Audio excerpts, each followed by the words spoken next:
آج کا دن شہزاد یہ سب یاد کرتے ہوئے ہر بار سوچتا کہ کاش وقت کا پہیہ واپس پھر جائے اور میں اپنی ساری غلطیوں کو ٹھیک کر سکوں۔ ابھی وہ ماضی کی تلخ وادی سے واپس نہیں آیا تھا کہ اسے علیزے کی آواز آئی، جیسے وہ اسے کچھ کہہ رہی ہو۔ بہت بے چین ہو کر آنکھیں کھول کر دیکھا تو وہاں کوئی بھی نہیں تھا۔ گھڑی دیکھی تو 3 گھنٹے گزر چکے تھے اسے ماضی کی وادی میں رہتے ہوئے۔ اٹھ کر وہ واش روم چلا گیا تاکہ فریش ہو جائے۔ اسے سارا کے سسرال جہیز کا کچھ سامان جو باقی رہ گیا تھا وہ بھجوانا تھا۔ اس کام کی ذمہ داری تو محسن کی تھی، مگر پھر بھی شہزاد خود اپنی نگرانی میں کروانا چاہتا تھا تاکہ سب بہت اچھے سے ہو۔ وہ نہیں چاہتا تھا کہ اس کی بیٹی کی کسی بھی چیز میں کوئی بھی کمی رہ جائے۔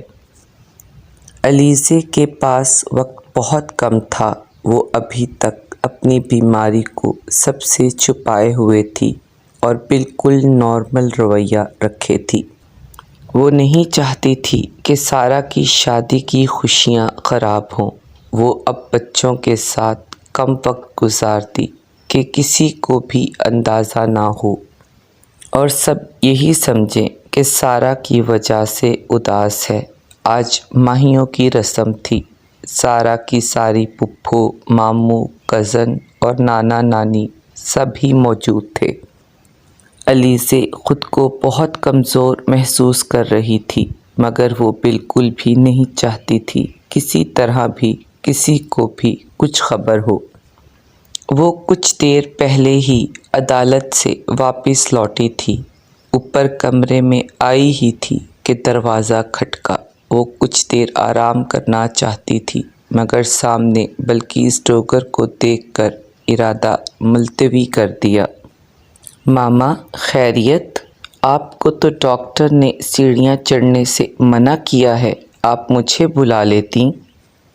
بلقیس نے اس کے سر پر پیار دیا اور صوفے پر بیٹھتے ہوئے بولی، یہاں میرے پاس آ کر بیٹھو۔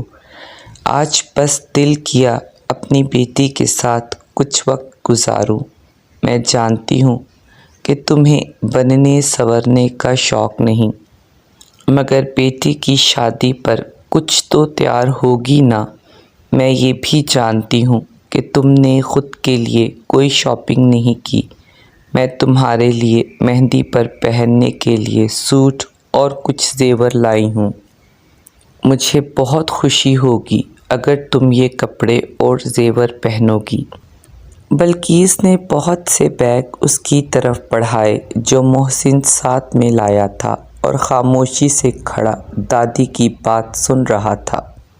بلقیس نے دوبارہ بات شروع کرتے ہوئے کہا، ان میں مہندی، بارات اور ولیمے سب دن کے لیے کپڑے اور زیور موجود ہیں۔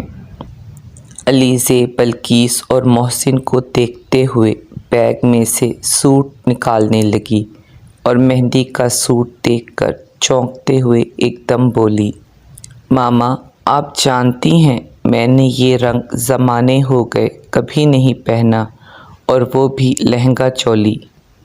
بلقیس مسکراتے ہوئے محسن کی طرف دیکھتے ہوئے بولی، میں تو جانتی ہوں بہت اچھے سے، مگر تمہارے یہ جو دونوں صاحبزادے ہیں نا، سب چیزیں مکمل ان کی پسند ہیں۔ وہ اپنی ماما کو سجا اور تیار دیکھنا چاہتے ہیں۔ چاہتی تو میں بھی یہی ہوں، مگر شاید میں اکیلی جاتی تو تمہاری پسند کے مطابق خریداری کرتی، مگر یہ بضد تھے کہ سارا کی شادی پر وہ تمہارے لیے اپنی پسند کی ساری شاپنگ کریں گے، تو اب تمہیں ان کی خواہش تو پوری کرنی ہی ہوگی۔ اس سے پہلے کہ علیزے کچھ بھی کہتی، محسن بولا، ماما پلیز ہم سب کے لیے آپ یہ سب پہننا اور بہت اچھا تیار ہونا، ہم سب آپ کو بہت اچھا تیار دیکھنا چاہتے ہیں، ہمیں بہت اچھا لگے گا۔ علیزے مسکراتے ہوئے اس بات میں سر ہلاتے ہوئے بولی، اچھا بابا، جیسے آپ سب خوش۔ بلقیس نے محسن کو جانے کا کہا کہ وہ بھی تیار ہو اور خود وہیں بیٹھی رہی۔ محسن کے جانے کے بعد بلقیس نے علیزے سے پوچھا، کیا بات ہے، تم دن بدن کمزور کیوں ہو رہی ہو؟ کیا کوئی پریشانی ہے؟ پچھلے کچھ مہینوں میں تمہارا کافی زیادہ وزن کم ہوا ہے اور اب تم ہر وقت چہرے سے تھکی تھکی لگنے لگی ہو۔ علیزے ایک دم گھبرا گئی مگر دوسرے ہی لمحے مسکراتے ہوئے بولی، نہیں تو، ایسا تو نہیں، بھلا مجھے کیا پریشانی ہوگی؟ یہ سب آپ کا وہم ہے۔ آپ جانتی تو ہیں ایک بہت مشکل کیس میں کئی ماہ سے الجھی ہوئی تھی، اسی وجہ سے بس خود پر توجہ نہیں دے پائی اور ساتھ میں سارا کی جدائی کا سوچ کر دل دکھتا ہے، تو شاید یہی وجہ ہے۔ آپ بالکل بھی پریشان مت ہوں، میں بالکل ٹھیک ہوں، شکر الحمدللہ۔ علیزے کی بات سے بلقیس کی تسلی تو نہ ہوئی اور فکر مندانہ انداز میں بولی، خدا کرے بس یہی وجہ ہو۔